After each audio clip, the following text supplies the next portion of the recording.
Kaieteur Radio, keeping you informed. Demerara and Essequibo 99.1 FM. Burbies 99.5 FM. Kaieteur Radio.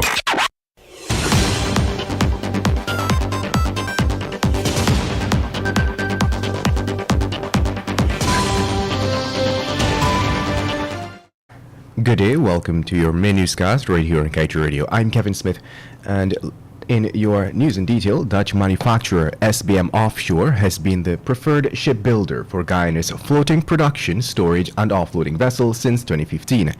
To date, the company has built the Liza Destiny FPSO, the Liza Unity, and the Payara FPSO, each costing approximately $1 billion, $1.2 billion, and $1.6 billion, respectively.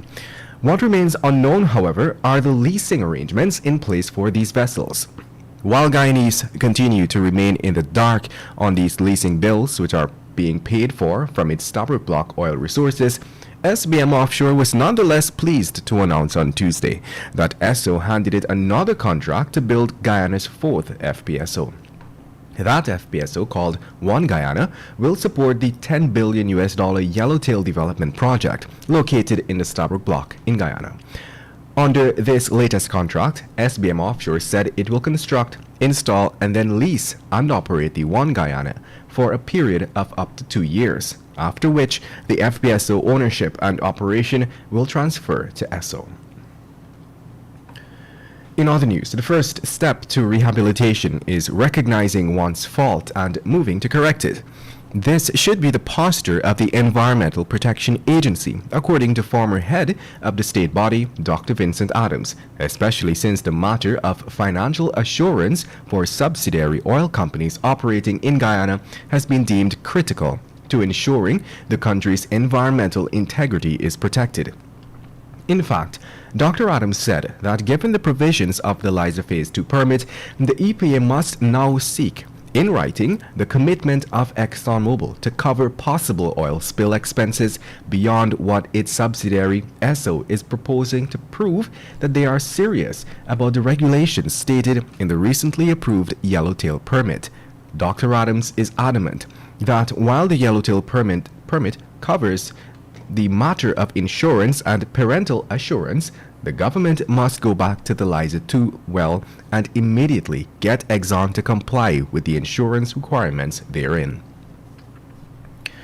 And now let's tell you, if the government of Guyana was genuinely concerned about the development and success of the country through its lucrative oil sector, then it would have ensured that all issues related to the project are addressed before granting approval for the fourth oil well development. At least this is according to APNU Chairman Aubrey Norton. He was at the time commenting on the recent approval of the Yellowtail development project in the offshore Stabroek Block. Norton has accused the government of being uncaring and placing the country on a path to self-destruction, having granted the Yellowtail permit without addressing existing matters involving, among others, project cost auditing capabilities, human capacity development, and environmental assurance that would see ExxonMobil committing to step in if its subsidiary is unable to fulfill its obligations in the event of an oil spill. And moving on, 3 employees of the Sheba Exploration and Production Company Limited was recently charged for murder, arson, and destruction of property through illegal bunkering activities. The employees, Anthony Nwuba, Orofin Pius Yomi, and Patrick Aganyebi, were charged in relation to the February 3rd explosion of the FPSO vessel named Trinity Spirit, which erupted in flames in the Ukpokiti in the coast of Nigeria's southern Delta state. The trio was charged for the murder of 9 persons by setting them ablaze on the Trinity Spirit and causing an explosion that set ablaze the Sheba Company vessel.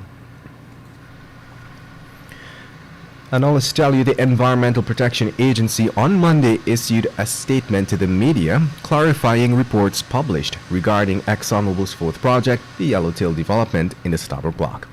According to the agency, it is not required to publish the terms and scope of the project, as comments suggest that the body failed to disclose the terms and scope for the study for the entire statutory 60-day period that the environmental impact assessment document was available for public scrutiny.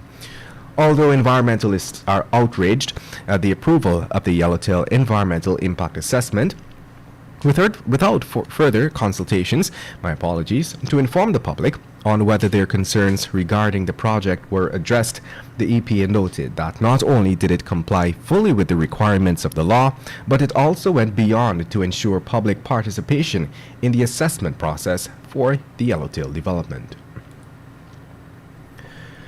And moving on, the government of Peru has once again imposed another fine on Spanish oil giant Repsol.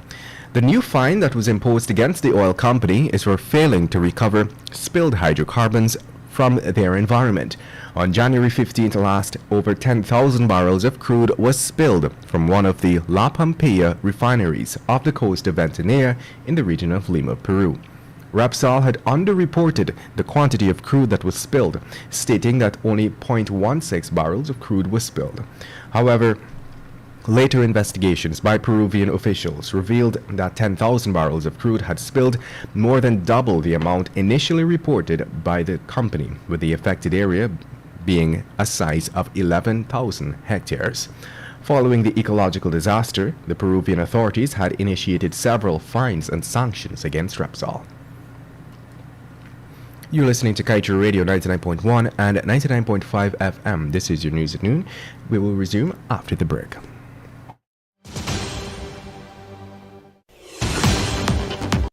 Nothing in life is free, but the MyDigiCell app is. You don't need to be on a data plan to use the app. You can conveniently chat with Ruby or an agent for help. Check your account balance, activate a Prime bundle, or gift it to a friend. Send credit. Check the Georgetown and Burpees Bridge schedules. Activate a roaming plan. Play Shake to Win for cool prizes. So don't worry about a data plan, buddy. Download the MyDigiCell app from the Google Play Store or the Apple App Store today. Digicel, better together.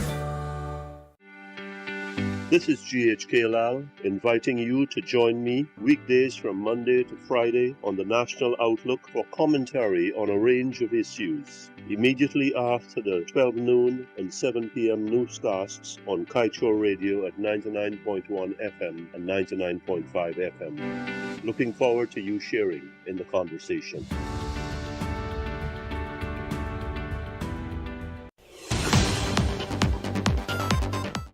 Welcome back. Let us continue with the news.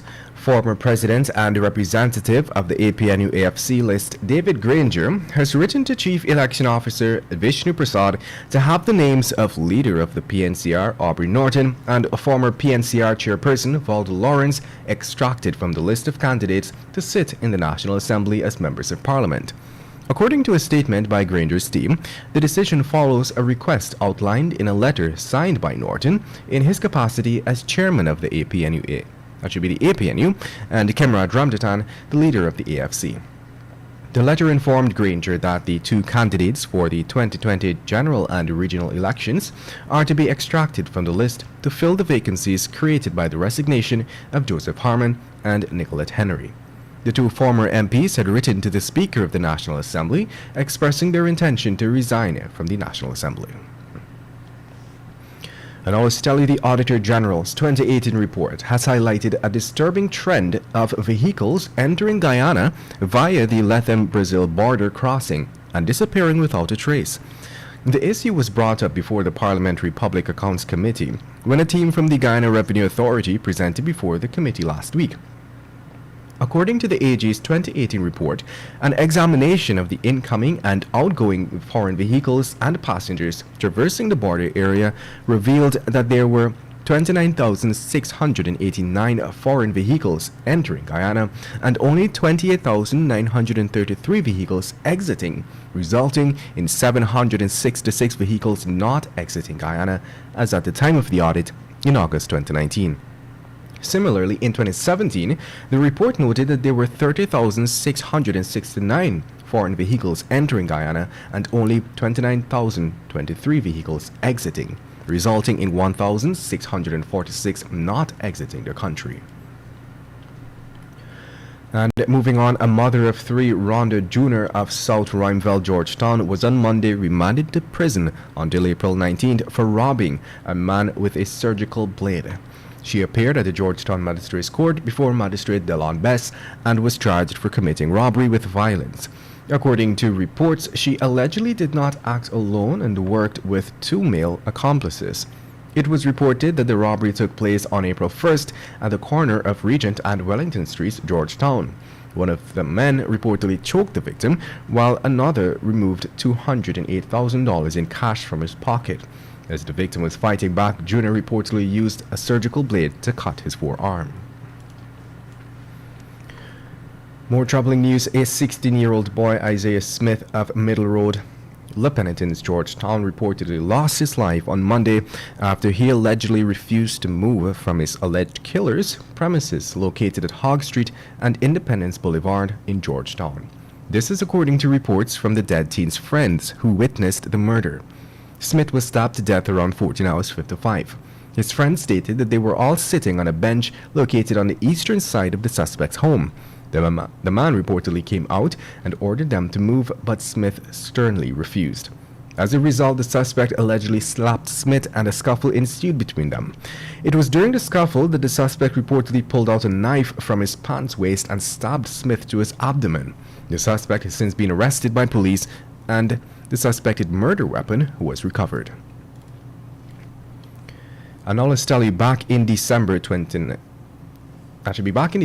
2021, indigenous village leaders, referred to as Tushaus in Guyana, were looking forward to a prosperous Christmas, as the Ministry of Amerindian Affairs had signaled that their monthly $30,000 stipend would be increased to $50,000. But to date, the government is yet to deliver on this promise. On Tuesday, we spoke to a few Tushaus who complained that the monthly stipend remains a mere $30,000, even though they are fully aware that Guyana has vast resources available to ensure citizens are properly remunerated for their hard work. Michael Thomas, who leads Aishalton Village in Region 9, said he was surprised to see that nothing was included in this year's budget for Tushaus. Mr. Thomas said he is aware that teachers, as well as other government employees, including the president, have received an increase to their monthly payments, while indigenous leaders continue to receive a meager sum. In other news, after reporting one new case on Monday, the Ministry of Health on Tuesday revealed that within the last 24 hours, a total of 10 new cases, COVID-19 cases that should be, were recorded. According to the ministry's dashboard, the new cases were detected in Region 4, which recorded 2, and Region 6, which recorded 8. This has brought the total number of cases in Guyana to 63,283. Meanwhile, 5 patients are in the COVID-19 ICU. At this time, we now bring to you the page 7 of today's Kaieteur News that is, of course, dedicated to being blunt. It is heartening to see that Guyanese are beginning to wake up to the harsh truths that have been staring them in the face when it comes to the management of the oil sector. For years, we have been exposing the corrupt leaders and the decisions they continue to make that jeopardize the future of this country.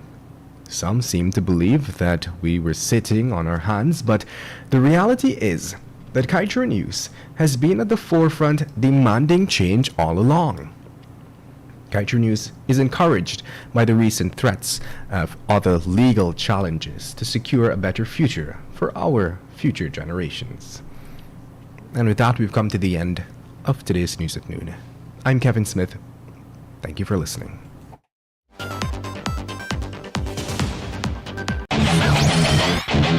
Want value for your advertising dollar? Then place your ads on Kaieteur Radio's Newscasts. Streamed live on 6 different mediums, reaching hundreds of thousands. Advertise today and watch your dollar grow. Call us on 225-8465 or 226-8